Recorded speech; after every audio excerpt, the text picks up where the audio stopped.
Hello दोस्तों, आप सबका स्वागत है एक बार फिर से एस्ट्रो गुरु चैनल पर। मैं आप सभी के लिए आज लेकर आया हूं एक और सेशन और आज के लिए जो विषय चुना है ये है भगवान गणपति का आपके लिए आशीर्वाद। ये जो आज की रीडिंग है मैं 2023 के दीपावली पक्ष में या दीपावली का जो पर्व है इसको ध्यान में रखकर कर रहा हूं। हालांकि ये रीडिंग मैं दीपावली के पर्व के आसपास में ही कर रहा हूं और उसी समय ये रिलीज़ की जाएगी, यूट्यूब पर पब्लिश की जाएगी, लेकिन इसका 2023 के दीपावली से सीधा कनेक्शन नहीं है। ये जनरल रीडिंग है और टाइमलेस रीडिंग है, तो जब आप इसको देख रहे हैं ये वहीं से आपके साथ रेजोनेट करेगी। इस बार इस रीडिंग के लिए 2 पाइल्स को बनाया गया है जिनके सिंबॉलिक्स आपकी स्क्रीन के ऊपर अब एक साथ दिखाए जा रहे हैं। मूषक यानी गणेश जी की सवारी, चूहा मूषक पाइल नंबर 1, और गणेश जी का प्रिय भोजन मोदक पाइल नंबर 2। मोदक मतलब लड्डू। तो उनकी सवारी और उनका भोजन दोनों आपके सामने आपकी स्क्रीन पर। जो आपको ज़्यादा अच्छा लगे उसे अपनी पाइल मानिए और उसके अकॉर्डिंग आज की रीडिंग को देखिए, ये आपके साथ रेजोनेट करेगी। हर बार की तरह इस बार भी टाइम स्टैम्प्स को डिस्क्रिप्शन और कमेंट सेक्शन दोनों जगह पोस्ट कर दिया गया है ताकि आपको सुविधा हो जाए। अपनी पाइल के रीडिंग पर डायरेक्टली पहुँचने के लिए आप टाइम स्टैम्प पर क्लिक कर दीजिए, वीडियो फास्ट फॉरवर्ड हो जाएगा और आप डायरेक्टली अपनी पाइल की रीडिंग पर पहुँच जाएंगे। जो लोग आज मुझसे पहली बार जुड़े हैं उन सभी का मैं एस्ट्रो गुरु चैनल पर बहुत बहुत स्वागत करता हूं। आप सभी इस चैनल को सब्सक्राइब जरूर करिए, बेल आइकन को भी प्रेस करिए, क्योंकि जब आप बेल आइकन को प्रेस करते हैं तो नए वीडियोस की नोटिफिकेशन आपके फ़ोन पर आनी शुरू हो जाती है। और मेरे रेगुलर व्यूवर्स और सब्सक्राइबर्स, आप सभी के सहयोग और प्यार के लिए बहुत बहुत आभार। आगे बढ़ने से पहले आप सभी को बता दूँ कि मैं एक प्रोफेशनल एस्ट्रोलॉजर, एक प्रोफेशनल टैरो रीडर भी हूँ। तो आपकी स्क्रीन पर ये नंबर जो आ रहा है इसके ऊपर आप संपर्क कर सकते हैं अगर आपको अपने लिए एक पर्सनल टैरो रीडिंग सेशन चाहिए या आप अपनी कुंडली मुझे दिखाना चाहते हैं। ये व्हाट्सअप नंबर है, तो इस पर आपको कॉल नहीं करना, इस पर मैसेज करिए। मैसेज के थ्रू सारी इन्फॉर्मेशन मेरी टीम मेंबर आपको प्रोवाइड करेगी और आपकी हेल्प करेगी मेरे साथ आपके सेशन को बुक करने में। तो चलिए आज की रीडिंग को शुरू करते हैं और आपकी पाइल में मिलते हैं।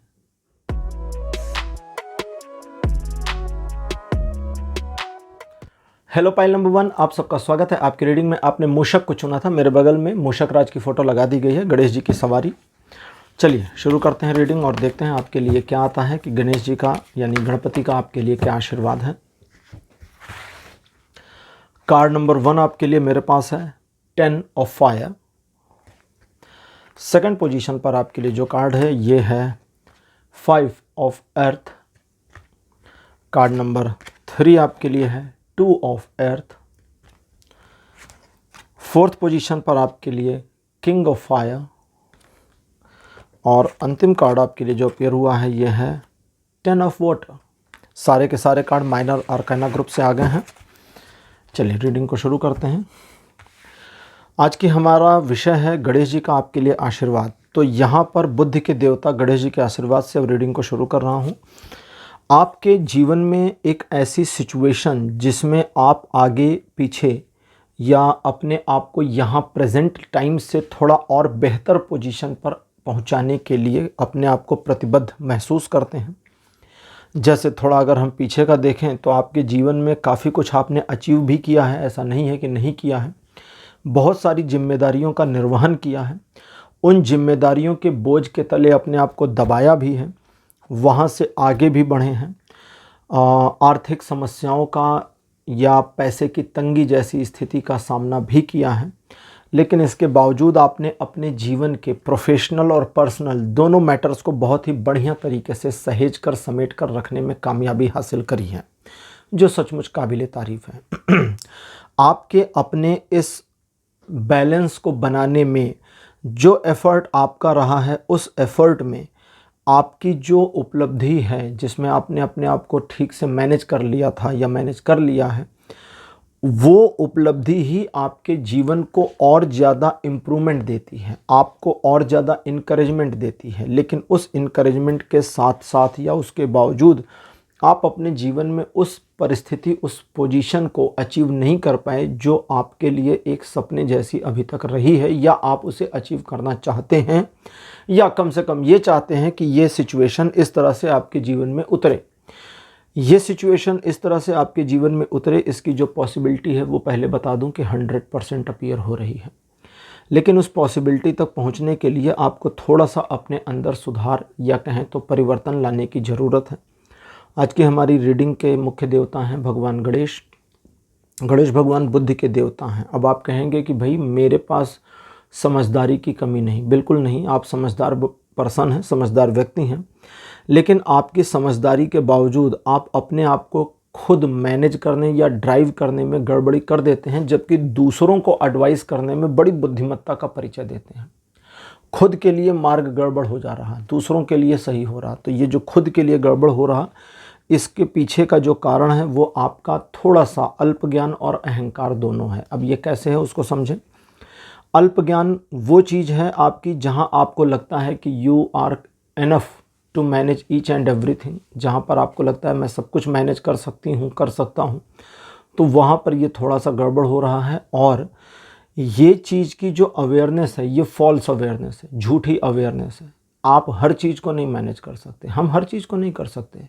इस दुनिया में ऐसे बहुत सारे लोग हैं जो कहते हैं nothing impossible, somethings impossible, somethings impossible.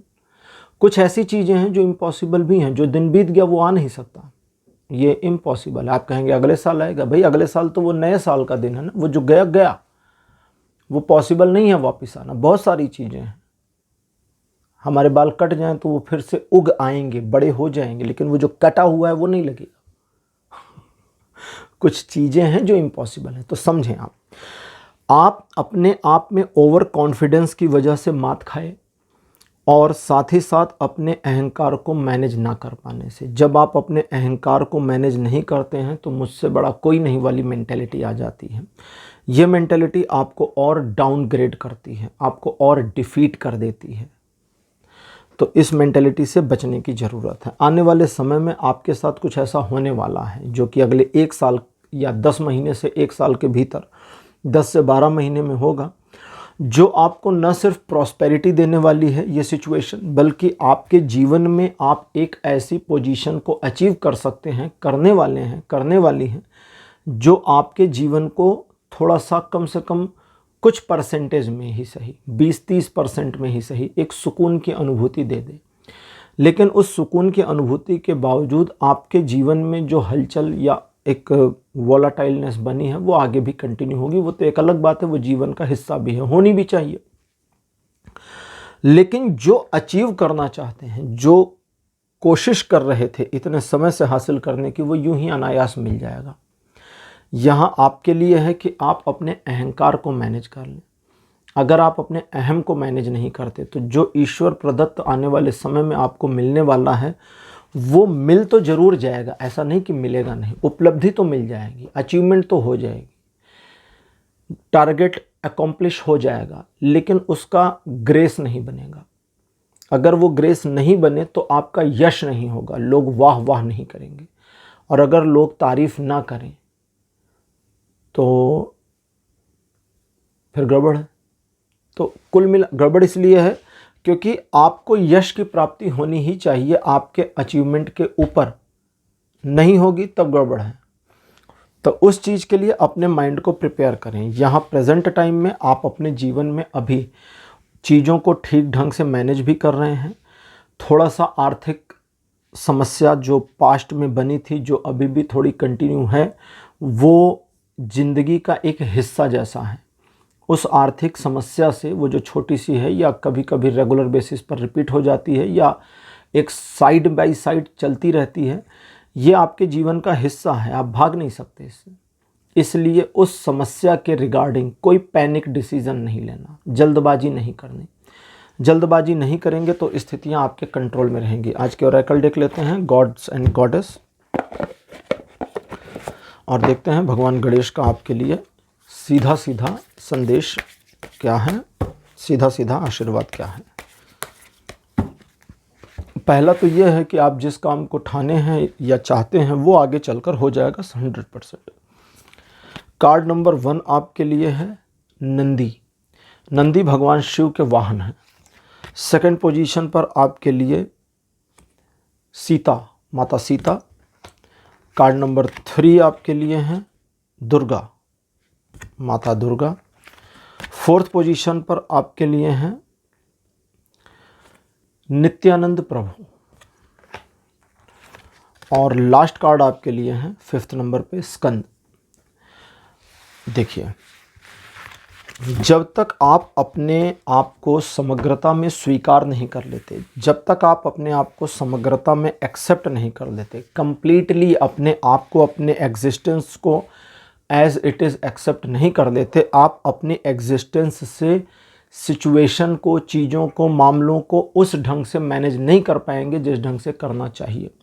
एक अवेयरनेस की ज़रूरत है। उस अवेयरनेस के लिए सबसे पहले आपको अपनी प्रेजेंट पोजीशन को एज इट इज़ मान जाना होगा।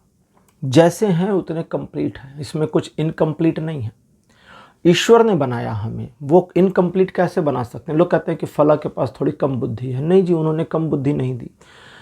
उस बुद्धिमत्ता के प्रति उसकी अवेयरनेस में कमी है, वो उसका वे ऑफ ऑपरेटिंग है। उसने खुद को ऑपरेट सही नहीं किया, बस, और कुछ नहीं है। ऐसा थोड़ी है कि जो बड़े बुद्धिमान लोग हैं उनके ज़्यादा बॉडी पार्ट्स होते हैं, उतने ही तो हैं जितने हमारे आपके हैं। तो ये चीज़ को समझें। जब आप अपने को एज इट इज़, अपनी समग्रता में स्वीकार कर लेते हैं, तो सीता कहती हैं कि जब तुम्हें तुम्हारी समग्रता में स्वीकार करते हो और उसमें अपूर्णता नहीं रह जाती, तब तुम्हारा वो डार्क का हिस्सा जल के नष्ट हो जाता है और लौकिक रूप से तुम प्रकट होते हो। दैट मीन्स कि आपके अंदर एक आडंबर वाला, एक बाहर का आवरण जैसा जो हिस्सा आपने अपने साथ बना रखा, जिसको हम फॉल्स ईगो कह सकते हैं, वो टूट के बिखर जाएगा, जल के नष्ट हो जाएगा। और जब आपका फॉल्स ईगो खत्म हो जाता है तो फिर आप निखर कर सामने आते हैं। आगे सीता के दुर्गा देवी का कार्ड ये कहती हैं कि जब तुम अपने आप में एक जेन्युइन पर्सनालिटी के रूप में निखर कर सामने आ जाते हो, तब तुम तैयार हो अपने जीवन के अगले स्टेप पर जाने के लिए और वहाँ से अगले स्टेप पर जाने के लिए। लेकिन ये जो तैयारी है, यहाँ तक पहुँचना ही बड़ा मुश्किल है। इसलिए अवेयर रहो, जानते रहो, समझते रहो कि यहाँ तक पहुँचे बिना काम होने वाला नहीं। और साथ ही साथ में वे ये भी इंडिकेट कर रही, इंट्यूट कर रही मुझे कि वे आपकी कैपेबिलिटी को समझती हैं, आपको कमज़ोर नहीं मान के चल रही, आपकी कैपेबिलिटी को समझ रही हैं। लेकिन आप अपनी कैपेबिलिटी को खुद में पहले एडमिट तो कर लें, और आने वाले समय के लिए फिर आगे आपके लिए सजेशन है कि जब आप स्वयं को एडमिट करना शुरू कर देते हैं, आप अपनी कैपेबिलिटी के लिए अपने आप को स्वीकारोक्ति में ले आते हैं, यानी कि जब आप तैयार हैं, तो वो तैयारी आपको जो फर्स्ट फेज़ में एक सिचुएशन देती है, वो सिचुएशन देती है कि ईश्वर ही मेरे जीवन में सब कुछ कर रहे हैं, सब उनकी कृपा से हो रहा है। गणपति यहाँ कहते हैं कि इस वाली कंडीशन तक पहुँचते पहुँचते मैं विवेक या बुद्धि को प्रस्थापित करता हूँ। और उनके अनुसार जब वे कहते हैं मैं विवेक यानी बुद्धि को प्रस्थापित करता हूँ, तो जब बुद्धि या विवेक का प्रतिस्थापना हो जाती है तो उसके बाद उसे हरा पाना मुश्किल। वे कहते हैं जब वे आपके अंदर अपने आशीर्वाद से वो बुद्धि, वो विवेक, वो समझदारी इनबिल्ट कर देते हैं, इम्प्लांट कर देते हैं, तो उस इम्प्लांटेशन के साथ ही आपकी अपनी क्षमता का वो विकास होता है जो आपको डिफीट नहीं होने देती आपके अपने क्षेत्रों में। अब ऐसा नहीं है कि आपने मैथमेटिक्स की पढ़ाई करी है, उन्होंने बुद्धिमत्ता आप में इम्प्लांट कर दिया, अब आप इंजीनियरिंग के ज्ञाता हो गए, नहीं हो गए आप। ठीक है। तो वो कहते हैं कि वो इम्प्लांटेशन आपको अपने आप में कैपेबल बनाएगा, और इतना कैपेबल बनाएगा कि अब आपको हराया नहीं जा सकता। आप अविजित हो गए। लेकिन अविजित किस में हुए? अपने ही क्षेत्र में, अपने ही प्रोफेशन में, अपने ही मामले में, या उस स्पेसिफिक टॉपिक पर। आगे की इन्फॉर्मेशन में वे कहते हैं कि लेकिन ये अविजेयता का स्वभाव जो है, ये अविजेयता का जो स्वभाव है, ये स्वभाव रहे, यही अच्छा है। ये अहंकार ना हो जाए। अर्जुन और कर्ण दो योद्धा थे महाभारत में। दोनों के बीच में जो सबसे बड़ा अंतर था वो किस बात का था? कर्ण अहंकारी था, अर्जुन अहंकारी नहीं थे।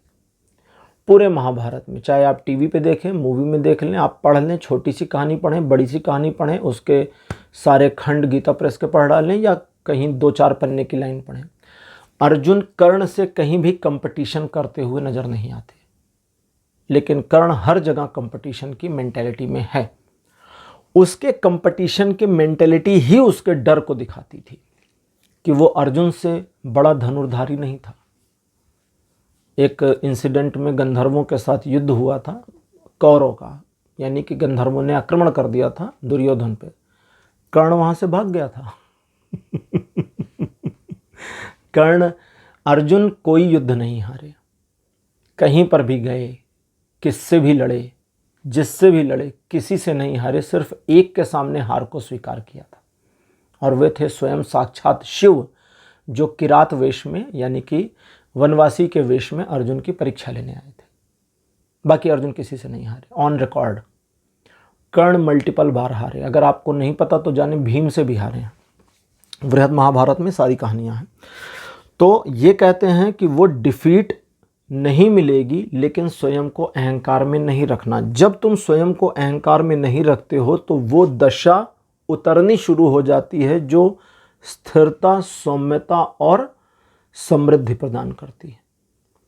स्थिरता भी आएगी, सौम्यता भी आएगी, समृद्धि भी आएगी, स्टेबिलिटी भी मिल जाएगी आपको। सौम्यता मतलब आपके अंदर का एक ग्रेस बनेगा, वो ग्रेस आपको शाइन करा देगा, आपकी पर्सनालिटी को निखार देगा। अगर आप एक पुरुष हैं तो आपके व्यक्तित्व को निखारेगा, आप एक महिला हैं तो आपकी पर्सनालिटी और ब्यूटी दोनों निखरेगी, ग्रेस आ जाएगा। ब्यूटी का मतलब ये नहीं है कि आपकी स्किन का कलर बदल जाएगा या आंखें आपकी चेंज हो जाएंगी, ऐसा नहीं है। आप जैसी हो वैसे में ही आप ब्यूटीफुल दिखने लगोगी। वो ग्रेस जैसे ही बनता है आपकी ब्यूटी नज़र आने लगती है। ग्रेस ख़त्म हो जाए तो बड़े सुंदर नाक नक्श वाली लड़की भी अच्छी नहीं लगती, फिर बुरी लगने लगती है। और उस सौम्यता के साथ साथ एक समृद्धि भी आएगी, वो समृद्धि फुलफिल भी करेगी, जीवन में आपको अपने सफल होने का एहसास भी कराएगी। उस एहसास के साथ अगर आप कंटिन्यू करते हैं तो वो चीज़ कंटिन्यूएशन में रिपीट रिपीट रिपीट यानी कि कंटिन्यू होती चली जाएगी, चक्र पॉजिटिविटी में घूम जाएगा। और अगर वहाँ पर आपने किसी उपलब्धि को, किसी अचीवमेंट को हासिल किया और बस काम ख़त्म, तो वो वहीं क्लोज हो जाएगी और आप अपने सामान्य जीवन में वापस लौट जाएंगे।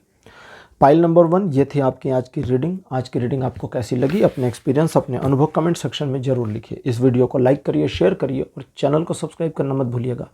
अगले वीडियो में आपसे फिर मिलूँगा। Bye bye.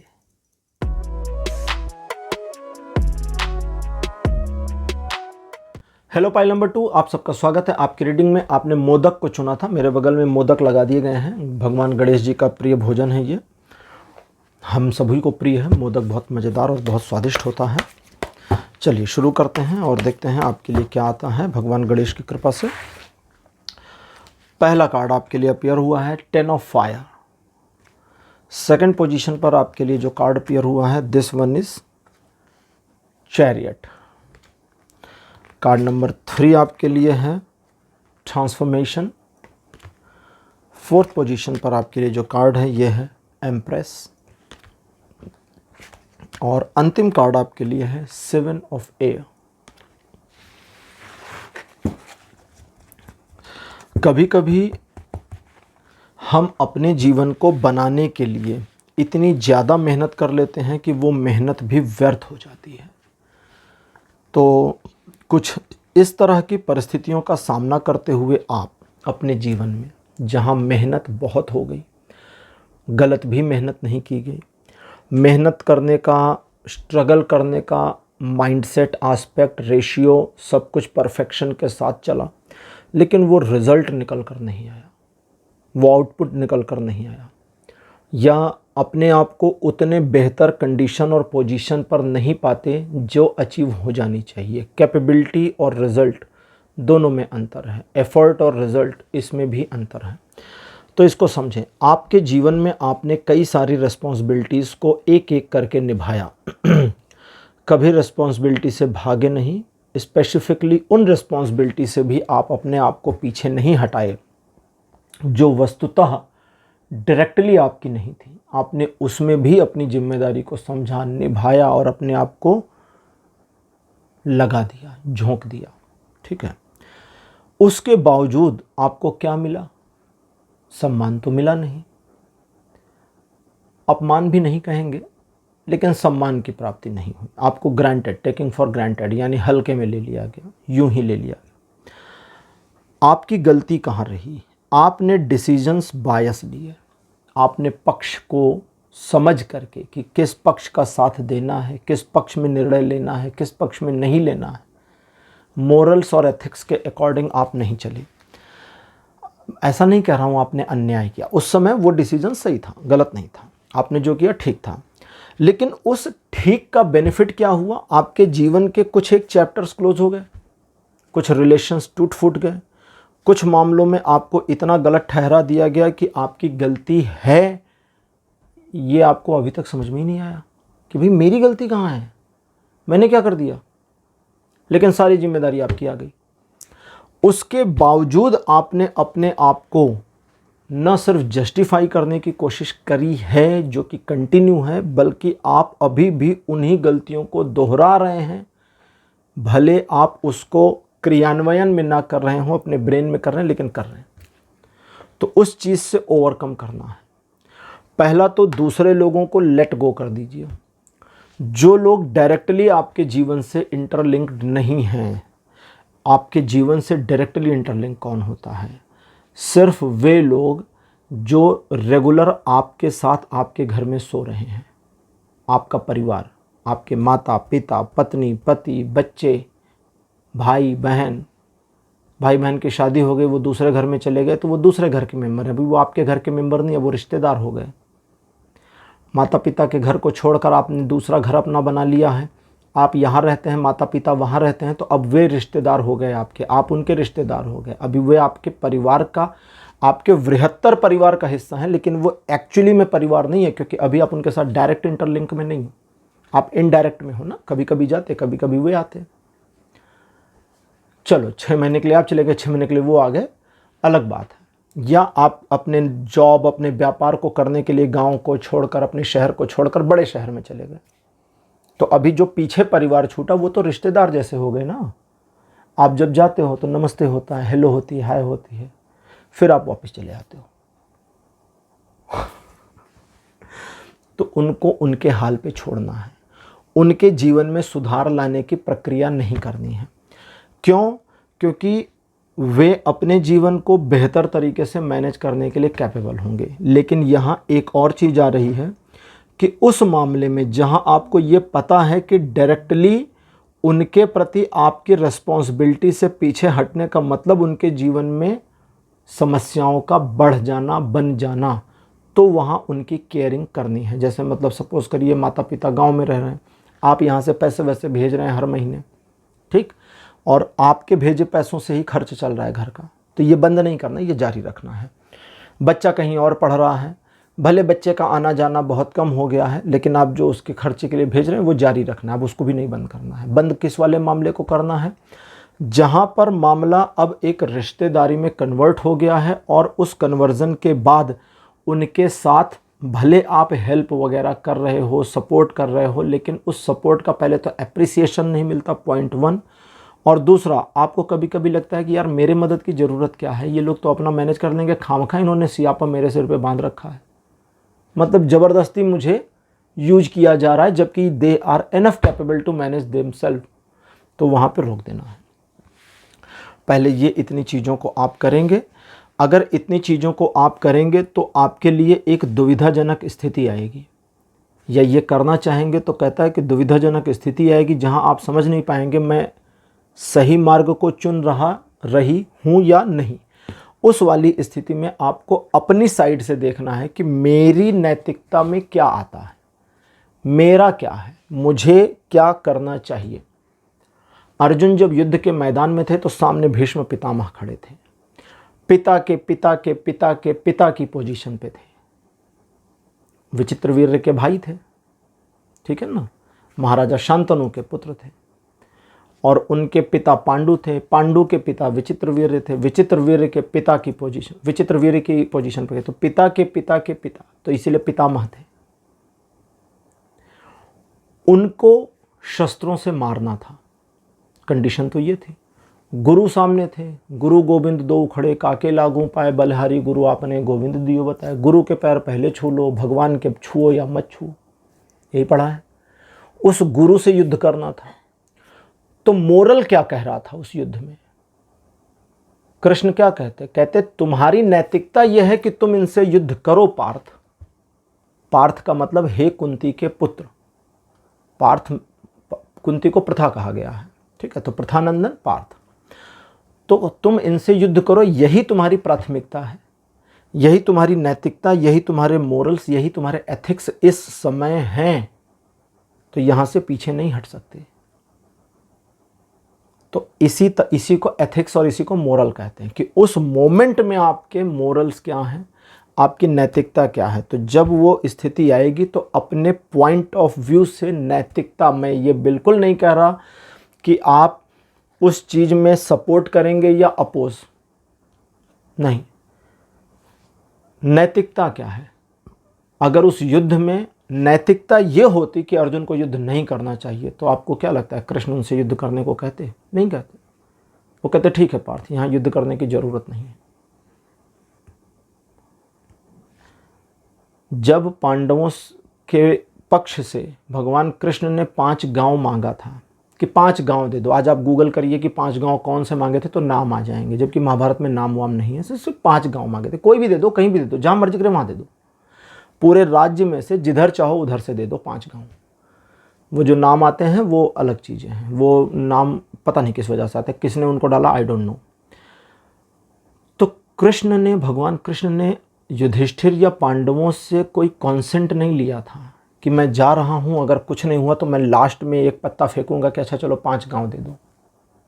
कृष्ण को पता था कि अगर 5 गांव इन्होंने दे दिया तो मैं पांडवों को इस पर राजी कर लूंगा कि चल भाई 5 गांव में ही संतुष्टि कर ले, इतना है, इतने में थोड़ा आएगा, थोड़े में मामला निपटा लो। तो वहां पर वो मोरल था कि युद्ध को ना होने दिया जाए, लेकिन युद्ध के मैदान में ये मोरल था कि युद्ध को अब किया जाए, अब मैदान से आके नहीं हटना। तो आप अपने मोरल्स, अपने एथिक्स, अपने डिसीजन पर कायम रहेंगे तो बिल्कुल सही मार्ग को चुनेंगे, और वो सही मार्ग दूसरों की नज़र में अच्छा या बुरा कुछ भी हो, आपके लिए वस्तुतः सही और भविष्य के लिए बेहतर रहेगा, आपको उसका नुकसान नहीं होने पाएगा। आज की हमारी Oracle deck gods and goddess.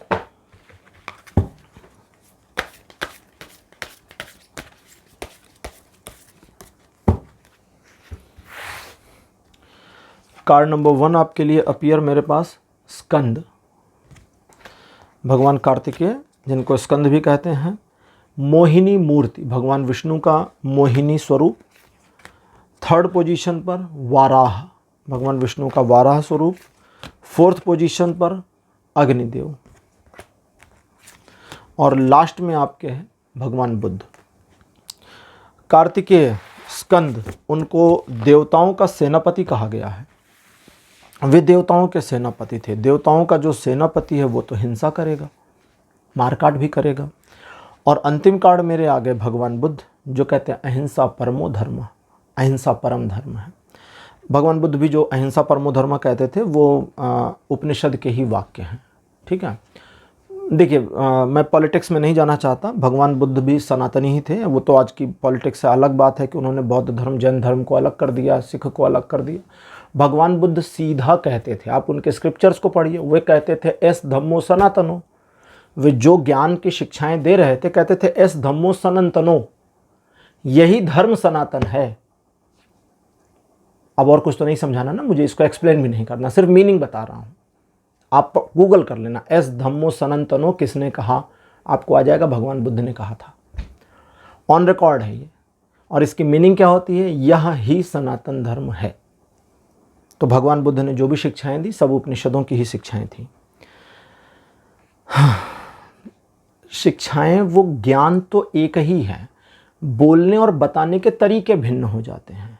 ऐसा नहीं कह रहा भगवान बुद्ध ने वहां से कॉपी किया था, उन्हें कॉपी करने की जरूरत नहीं थी, उन्हें कोई ज़रूरत नहीं थी कॉपी करने की, बिल्कुल नहीं। वो सब उनके ही उद्गार थे, उनके ही अंतर से आया। लेकिन वो और उपनिषद सेम है, वो हमेशा सेम रहेंगे। जो परम ज्ञान है वो बदल थोड़ी जाएगा।